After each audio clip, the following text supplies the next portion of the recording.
How many of you have ever seen the movie Happy Feet? Okay, that's the thought that popped in my mind. Happy feet. Does the Bible ever talk about happy feet? And it does, twice. And ironically, once it's found in Isaiah 52, which, by the way, is one of the better of the messianic chapters in Isaiah. So we're going to be there for a little bit. And the other one is in Romans chapter 10. And I started reading these and studying them a little bit, and I realized that if you read them carefully, you will find out that these chapters are talking about the same things, about someone expressing basically the same thought. But Paul takes it in Romans and expands it a little bit. By the way, it's not happy feet, it's beautiful feet. But in Isaiah 52, Isaiah is telling the people of Israel something. He starts out in the verse 1 by saying, "Awake, awake, O Zion, clothe yourself with strength." Now, in verse 7, Isaiah makes a statement. And this is the statement that I think we want to look at. He says, "How beautiful on the mountains are the feet of those who bring good news, who proclaim peace, who bring good tidings, who proclaim salvation, who say to Zion, your God reigns." And we all know that the people of Israel followed God for a while, and then they'd leave God for a while. And at this point in time, Isaiah is seeing some bad future for Israel. But yet, in this vision, which, by the way, is part of the messianic visions that Isaiah had, he sees something different. Because he sees God's people looking at those who bring good news. Now, if you had good news, well, let's put it this way. Can I pick on your dad for a second, Brandon? Okay, good. I have his permission, so I'm okay. Let's say somebody walked up to Michael and said, "Michael, you've just won Publishers Clearinghouse $5,000 a week." How many would be friends with Michael immediately? But wouldn't Michael also have this idea of, "Wow, how love you, man. Thank you for telling me this." And this is what Isaiah is saying. Isaiah is saying that the people of Israel are looking for somebody to do several things for them, because the people of Israel have gone through wars and torment and a lot of other stuff by nations around them simply because they don't follow God. Which means that they eventually come back to God saying, "God, we need your help now because we're in a bunch of trouble." So God forgives, just like Solomon asked for when he dedicated the temple. When the people repented, God forgave. And so this is the reason Isaiah says, "How beautiful are the feet to those who first bring good news." Wouldn't you just love that guy who told you you had $5,000 a week coming? And Mike, man, and you got another one behind you going, "Yeah, you are, because I'm going to be your buddy from now on." So yeah, this is the deal. But you notice the thing that these people are bringing: good news, peace, good tidings, and salvation. And then who say, "Your God reigns." Isn't that a beautiful person who can say that to us today? I'm giving you peace. I'm giving you salvation. I'm giving you good tidings. And I'm giving you the absolute assurance, your God reigns. Think about that for a minute. In this case, Isaiah is making a prophecy about the nation of Israel before he gets into verse 13 in that chapter and starts talking about the Messiah. I suggest when you go home, read Isaiah 52 and 53. No, we're not going to read all of it today. Because this is one of the greatest messianic texts in the whole Bible. Because Isaiah very, very specifically describes Jesus Christ and what happens to him. So read it and see, if you don't see Isaiah looking forward, that the cross and seeing Jesus Christ. And that's the good news he's talking about. The good news that we're going to have peace. Understand, when we follow Jesus Christ, some people are going to kind of dispute this because, after all, we all know that after we become Christians, what can happen? The devil can get you. What else? Persecution. Yeah. People looking at you funny and all of a sudden not being your friends anymore. You know, it's interesting that sometimes how we live our lives. By the way, the Jews were told this too in the Old Testament in 1 Kings. You need to live your life so well that the people around you know who your God is. That's kind of a tough question, isn't it? Do we live our lives so well that people know who our God is? Yeah, I know. I just stepped on my own toes. But just think of how beautiful the feet are of people who come and say, I can give you peace.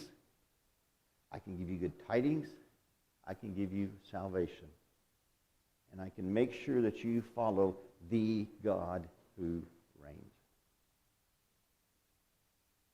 Isn't that good news? For the people of Israel it was, because they had strayed. The people of Israel would stray and then come back. Actually, it's the people of Judah by this time, because Israel was another nation. I correct myself on that. It's the people of Judah.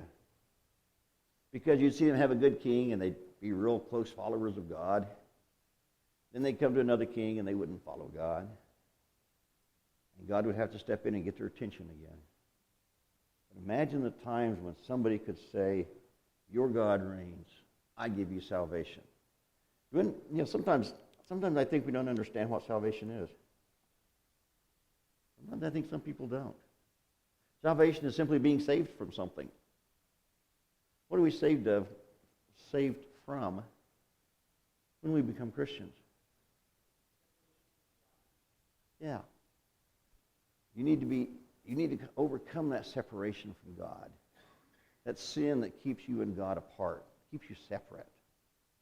That God will not and cannot overcome. God can't be around unholiness. He's holy. So if we sin, we separate ourselves from God. That's why we have to die to sin. So in that situation, yes, there's good news. And Paul, knowing this, Paul's a pretty smart guy. In Romans chapter 9 and 10 and 11, to some degree, he talks about the Jewish people. Paul realizes that because the Jewish people denied Christ, which we all need to be glad of, because that's why they went to the Gentiles, us. We're not Jews, we're Gentiles. Because the Jews refused to believe Jesus Christ, the Gentiles were the one that got the message. The Gentiles, our ancestors, were the ones that became Christians, that started churches literally all over the world at that time. So Paul prays for his people, for the Jews. He prays that they would come back. He prays that they would accept Jesus Christ, because Paul knew that without Jesus Christ, they were just as lost as everybody else. And you got to understand, Paul loved his people. Paul cared for his people. He wanted his people to be saved. He wanted them to know Jesus Christ in a very personal manner. And that's what his prayer was all about. Now, I also told somebody else we're going to talk about 3 facets of a church. Now, 2 of them are there. One of them is not, but we know what it is. Because one of the facets of the church, when we have a church, we have to have, the best church is a complete church, right? I mean, I know a lot of churches, and I've been in a lot of churches, and understand I'm about to speak in very general terms. I may get a little bit more specific, and I think you'll find it positive when I get more specific. Because I've been in a lot of churches, I've seen a lot of churches, talked to a lot of preachers over the years, heard a lot of preachers over the years. Most of the time it's kind of fun, it's kind of interesting more listening to them than talking to them, because you see some things. And I'll be honest with you, one of the things I like to read about is still church growth. I like to see why certain churches grow and why certain churches, I think you know the next word, die. And I realize that sometimes churches are incomplete because sometimes we concentrate on just one facet of the church. For example, I said there were three main facets as far as I could see in my study here. One of them was, we'll just call it a welcoming church. Sometimes we have churches with this attitude. Well, we'll just make a big building and have all the good songs and all this stuff, and people would just flock to us and we'll welcome them in. So, what we have to do is make the church ready to be a welcoming church. Is that important? Don't ever deny that importance. Don't ever deny that. Because if I come to this church and say I saw Bruce sitting there, and Bruce sat there just like he's sitting right now, and never talked to me, never came over and shook my hand, and everybody else acted like Bruce did, you know what probably happened?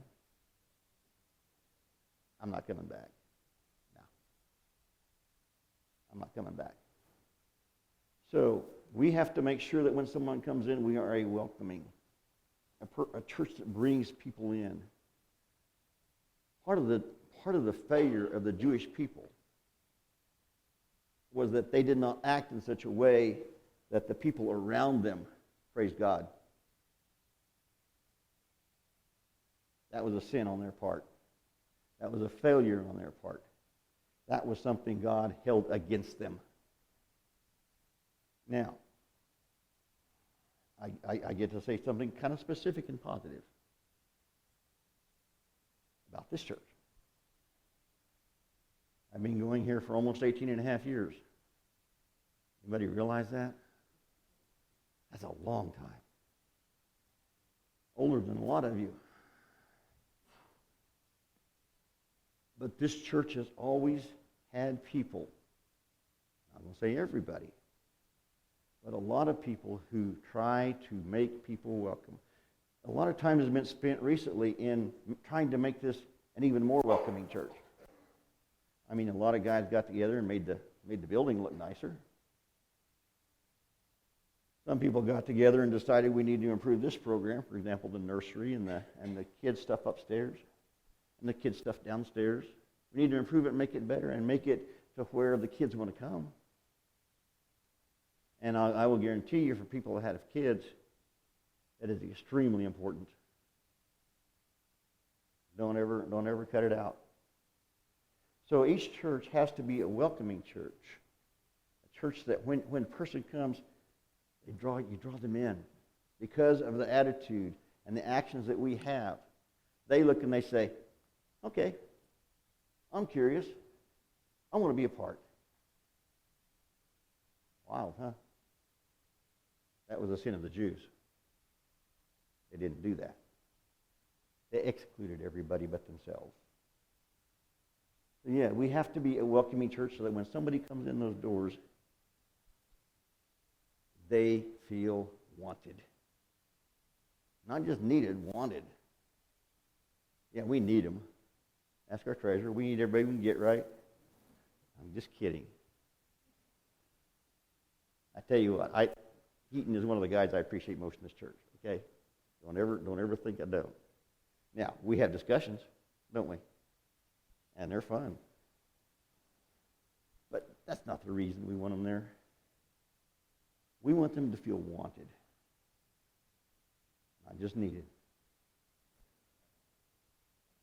I can tell you from personal experience. See, for those of you that don't know it, from the time I was 21 to the time I was 31, I was also a full-time preacher. And I guarantee any preacher will tell you this, and I bet even Micah will tell you this. You get somebody new in the group, you get them started, you get them going, you get them excited, and then you mix them in with the old group. Oh, I saw that expression. That's true. Even in the youth group, that's a challenge for you guys. Because please, please, please do not be like us. Okay? Don't be like us. Because sometimes what we do, I have been in the church for 64 years now. Sometimes I get a little complacent. Sometimes I get a little lazy. Sometimes I get a little bit of where I don't want to do what I should be doing. And those new people will catch on. Or I may do something disruptive. Or I may think that I'm the best one there and I need to run the place. Never happens in youth group, right? Okay, good.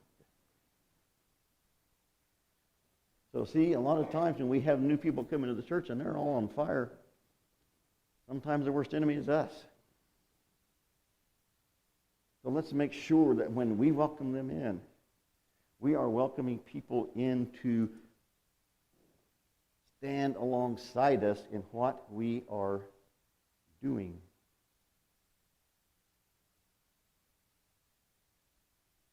Watch laziness. I get lazy sometimes. Somebody's told me a while ago, and I appreciate this lady so much. She said, "Man, you look kind of sad lately." I said, "I am tired." And sometimes I probably look sad because it's kind of like, man, I wish I could have just had another couple more hours sleep. But we have to be willing. And I'll be honest with you. What I'm about to say is extremely tough for me. We have to be willing to come to that person and say, "Man, I am glad you're here. If you have any questions, please ask and come back again." Why do I say that, sorry? You see that chair way back there? That's my favorite chair. It really is. Because I am so introverted that it caused a couple of psychologists to be a little bit alarmed. They thought that maybe there were some things wrong with me that my police chief should worry about. But that's my favorite chair back there. You know what the problem is? If I inhabit that chair, guess what I'm not doing? Guess what I'm not doing? And I got to answer to God for that. When somebody comes in, we need to be a church that welcomes them in. And I frankly think that's one of the things that I would praise people in this church for. Because they do what they try to do what they need to do to make this a welcoming church. Make this a church that draws people in. Now, there's a couple other deals. Paul talks about these. He doesn't talk about the welcoming church, but that's for free. That's mine. And that's something we got to do. And I guarantee you, even in the first century church, had to feel like they were wanted, not just needed. So basically in Romans chapter 6, it was kind of the main place we're going to be. In chapter 10, I'm sorry. I saw 6 at the top of the page and went half asleep all of a sudden. But in verse 1 he says, "Brothers, my heart's desire and prayer to God is for the Israelites is that they may be saved." That's kind of the theme of most of that chapter. But then, Paul remembers Isaiah 52:7. He says, maybe this is something the rest of us need to think about. So, I'm going to actually start in verse 14, because this is where Paul starts talking about Isaiah 52. Romans chapter 10, verse 14. Sorry, no screen. He says, "How then can they call on the one they have not believed in?" That's the first quandary. If you don't believe in Jesus Christ, what's your hope? None. And how can they believe in the one whom they have not heard? You notice Paul's very plain there.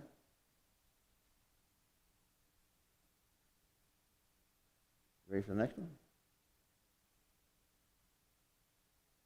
The next one's a little bit harder. They just haven't heard of it, so thus they don't believe. So how do we cure the not hearing? Anyone brave enough to read that next part? Because it says, "And how can they hear without someone preaching to them? Now, I say that word preaching, and what do you think about? Whoever's standing up here. Right? Wrong. We all preach what we say and what we do. We do.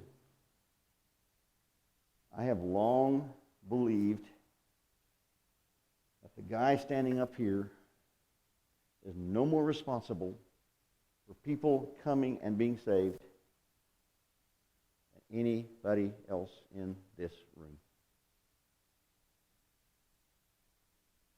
I believe that with all my heart.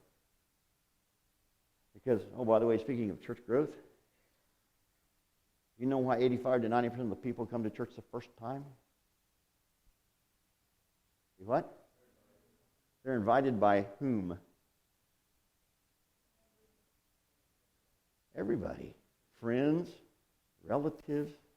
85 to 90% of the people that darken the doors of the church come to the church the first time because, oh, I don't know, Marty come up to me one day while we were at work. He said, man, we enjoy church. Why don't you go with me some Sunday? Oh, by the way, God bless Marty. I thank God for Marty every day. I truly do.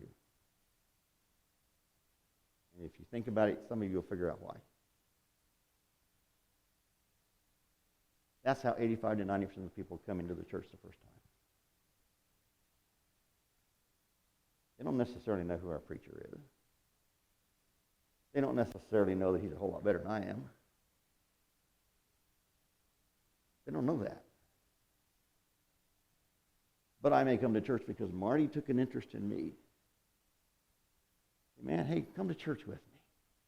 We're friends, we're buds, we hang out occasionally. Let's go to church. And then if he's really nice, he says, and maybe we'll even go to Tucson's afterwards.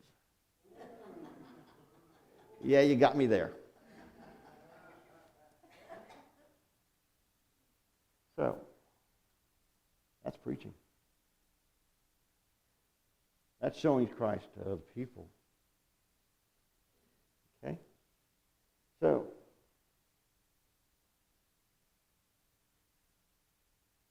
that's one part. Another facet of the church.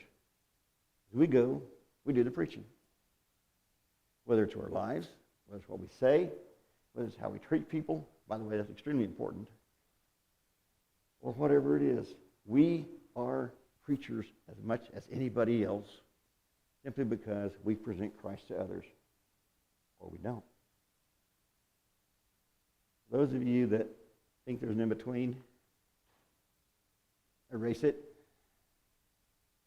It's not there. There is no in-between.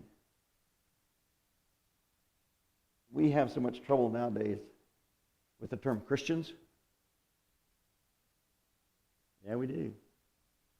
Because how many people in the United States are Christians? At one time we could have said everybody, right? I mean, I'm an American, so thus I'm Christian. So we have to use terms like disciples, followers, Christ followers, because that has some very specific things to do. So, the second facet of a good church, the second facet of a good church is those who go out and preach. And I'm going to tell you something immediately. Just because we can't go far away doesn't mean we don't preach. But then there's a third facet to the good church. And that's the next phrase. I'm going to be honest with you. Some churches are good at welcoming. And then some churches are good at actually preaching as going out. Because in the New Testament, if you study it very, very carefully, you will find a difference between preachers and teachers. And that's sometimes why I wonder why we used to call our preachers a preacher. Because preaching is done mostly to non-Christians in the New Testament. Teaching is done with Christians. There's a difference. A lot of people don't know that. And that's okay. That's our fault. So preaching is proclaiming the good news to people who don't know the good news. Oh, you remember Isaiah? How beautiful are the feet of those on the mountain that bring good news? Oh, guess who? Us. Us. We're the preachers. Gary's not the only preacher. Heaven forbids anything. I'm the only preacher. But this guy standing up here is not any better and is not any more responsible for the person sitting right beside you than you are, and I am. The third facet of a church that I think is strong, because Paul then says, and Paul has personal experience with this, by the way. I'll tell you why in just a little bit. He says, and how can they preach unless they are, anybody see the word? Sent. What's that word mean? Used to be in the military. 82nd? The nuts who jumped out of good airplanes. I don't really like airplanes that well anyway, but I'm not going to be jumping out of them. Yeah. Colonel walks up to you and says, what was your rank? Sergeant? Okay. Okay. Sergeant Cole, go do this. Go over there and take care of this problem. What had just happened? He gave you orders. You've been sent. And guess what? If you look at that colonel back in the face, says, only in your wildest dreams. What happens at that point? Yeah. Well, guess what? God has things that we need to be doing. And sometimes we can do them here personally ourselves. But then there's another problem. We were talking about the Old Testament in class today. We talked about the Old Testament several times. And the interesting thing is, God never wanted the Jews to be the only God followers. They'd never go out. They'd never sin. That's one of the third of the three big facets that I see in good churches. Now, we get a little personal for a minute.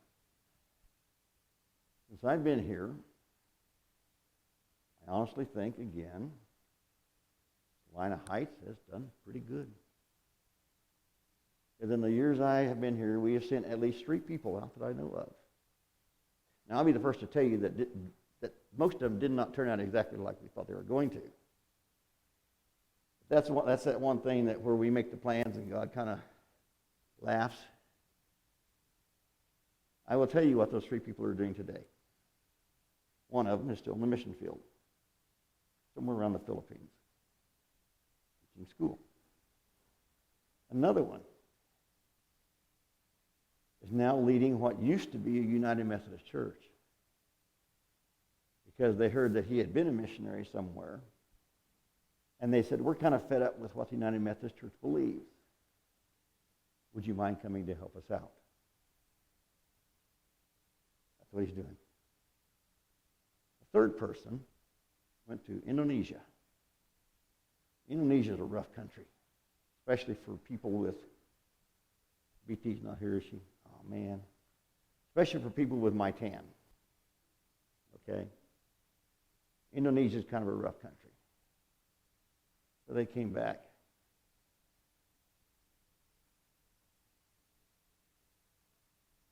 They ended up kind of having to come back. But this one is a minister in a church and leads a campus ministry. So can we say we failed? No. We sent people out. And the plan didn't exactly go as planned. But God still worked. Why? They were sent. Three things that I think are very important. Three of the things. I'm not going to say there's not more. But three of the things I think are very important in any church, especially if it wants to be strong and to grow, is to welcome in, is to go out, preach. I imagine for some of us that's kind of tough to accept that we're preachers. We are. We're also called evangelists, those with the good news. Finally, if we don't go ourselves, to send somebody to take care of the problem. I used an example of Saul and Barnabas. Y'all know Saul and Barnabas, right? You know that they were two of the seven major preachers in the city of Antioch. And oh, by the way, Antioch was becoming a mega church. Growing like crazy. And one day the elders were praying, the leaders, whatever they called them, I don't remember. But they were praying to God, and God come down, and he said, separate out from me Saul and Barnabas. Doesn't sound like a major thing, does it? So this is where the fun, because I still can translate and work on a little bit of Greek. The term separate is also used to mean terminate. If you're working for me, and I say, oh, we're going to pick on now. Travis. You're sitting back there all nice and quiet. We'll pick on Travis. Let's say if Travis is working for me and I walk up to Travis and say, Travis, you're now separated. What have I just told you?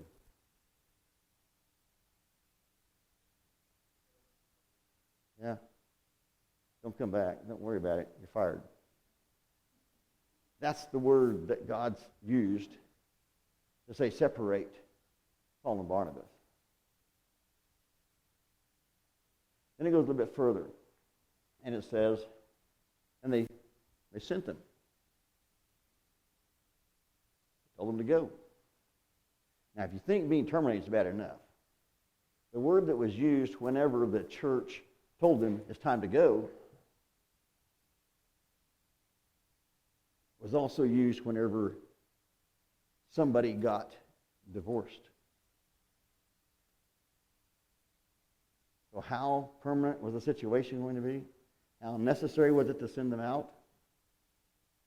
I would say if they got first fired and then got divorced, I would say that's a pretty serious situation. So see, all of these three things work together to make a church that's going to be strong. We're supposed to have a State of the Church address today. That's all right. We'll probably have it next week. The state of the church is this, folks. If we do what God tells us to do, if we welcome in, if we go out, if we send, the church will be strong, because that will be the church God blesses. Understand that. Sometimes we think that as long as we come to church and give our $5, $10, whatever it is, God's going to bless us.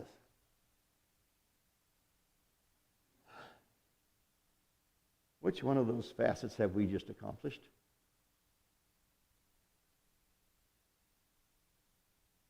None. Those are things that make a strong church. If we're not doing them, the church won't be strong. And in that I talk about a generality. I was once heard to make a statement, and I don't know if Ron remembers this or not. You may have been there too. We used to have leadership meetings years and years ago with Ken here. And you'd meet every few months or whatever. And I'm sitting there. This is the first one I've ever gone to. And I'm listening to everybody. And, of course, we're always critical of ourselves, you know. We are. Horribly critical. I'm sitting here. I finally scratched my head. And by the way, it was Hazel's fault I was there. Just to let you all know. Blame Hazel. I'm sitting there, and finally, I'm astounded by what's being said. And finally I said, I don't understand what y'all are doing. Something to this effect. It's only been about 15 years, so you had to forgive my memory. I said, I'll be honest with you guys. If I had as much talent as this church does, I'd still be in the ministry. Don't sell yourself short. This church works hard on being a welcoming church. I commend that. This church has people in it that reach out, that try to go take the gospel outside of this little box. I keep saying don't keep God in the box. Now you all know what I think the box is. It's around us. Don't keep God in the box. It's time to go. And then where we can't go, it's time to send. And we've done that. I commend this church for that. I don't know very many other churches this size that send 3 or 4 people out in 18 years. My next warning, though, is don't ever stop. Don't ever stop. Because we know what happens to churches that stop. They don't grow. That other word.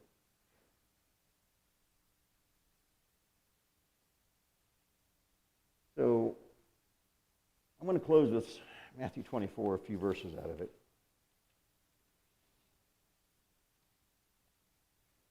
Jesus had just been in the temple and he'd preached what we call the 7 woes. Woe to you, scribes, Pharisees, teachers of the law, hypocrites, your whitewashed tombs. That one. And Jesus and his disciples are walking along, and the disciples are curious, say, okay, why? What do we need to see? What do we need to look for? And I know a lot of people have had fun with this because, if I remember correctly, the word Gary used was eschatology. Is that right? I think that's the one. End times. You know, what signs do we need to look for this all to happen?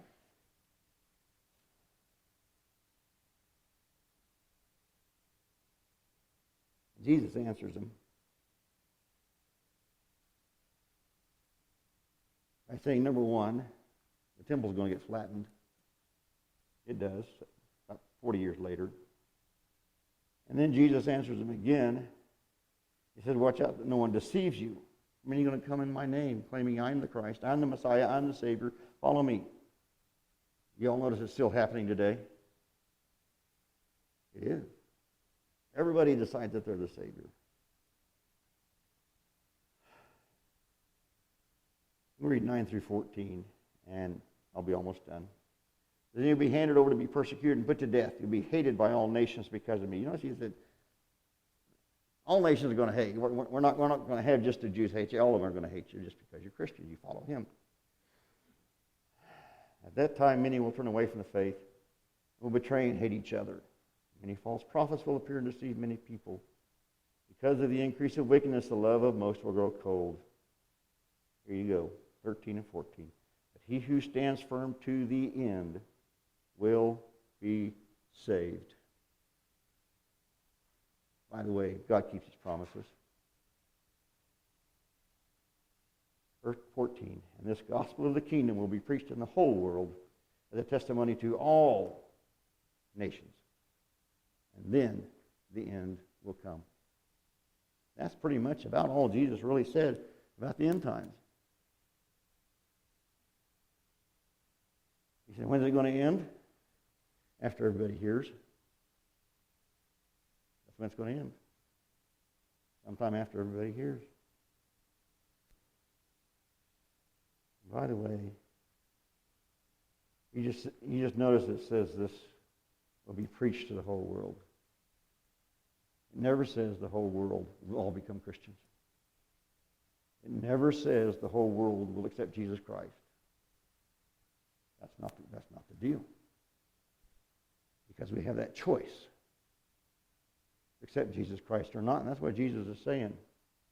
The whole world will have the chance to accept salvation. When they know about that salvation, it's over. You accept it or reject it. It's up to you.